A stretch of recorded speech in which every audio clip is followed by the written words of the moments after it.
destaque do Pedro Campos. Bom dia, Pedro. Bom dia, Sônia. Bom dia para quem está nos acompanhando aqui nessa manhã. A gente tem falado muito, sobre as atribuições do Supremo Tribunal Federal e agora tem mais um ingrediente para essa disputa, que é justamente por assuntos importantes, na Suprema Corte, que é o questionamento sobre a legalidade do aborto e da interrupção da gravidez pelo partido PSOL. Junto com outras associações médicas, o PSOL apresentou em 2017 um pedido ao Supremo Tribunal Federal para análise da constitucionalidade da punição pelo aborto no país.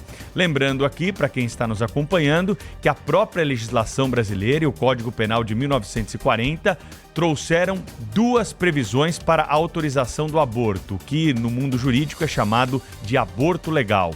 Quando a mulher tem a sua vida em risco por conta da gravidez, o aborto está autorizado. Ou no caso da mulher que é estuprada e depois disso tem então a possibilidade de realizar o aborto sem que haja punição. Depois disso surgiu no mundo brasileiro jurídico mais uma possibilidade de aborto legal, por decisão do próprio Supremo Tribunal Federal.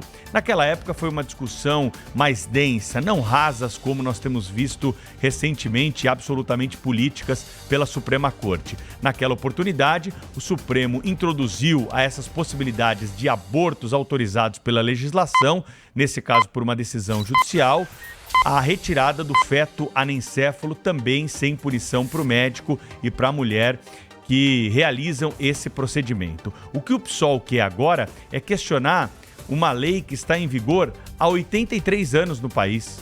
O que o PSOL quer nesse momento é dizer que de 1940 até 2023 nós vigoramos com um dispositivo que não está de acordo com a Constituição. E qual é o grande argumento? É o princípio da dignidade humana, seja lá o que isso quer representar em relação ao aborto, que é a interrupção da gravidez até a 12ª semana, segundo o partido político.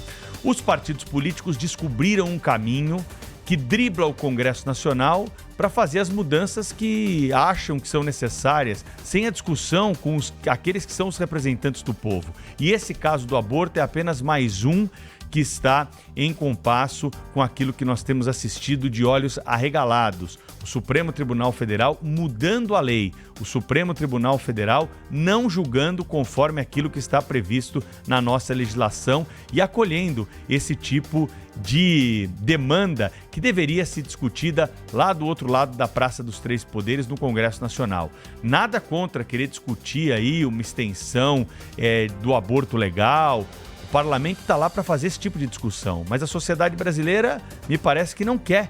Me parece que não pressiona os deputados para isso, os senadores não estão levando esse assunto em diante. Agora o Supremo vem colocar isso em pauta. E vem por quê?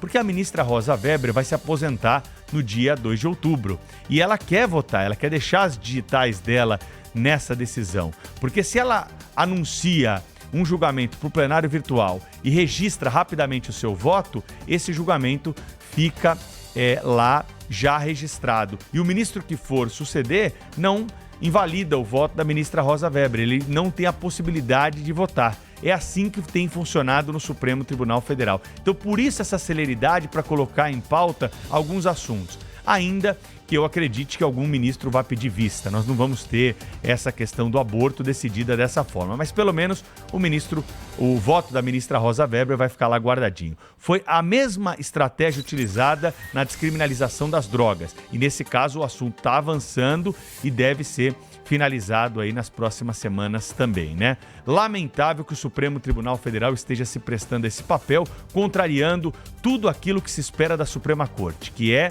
uma análise dos casos de acordo com a legislação e o descarte, lata do lixo, para aquilo que o Supremo não tem competência para decidir conforme a nossa Constituição Federal.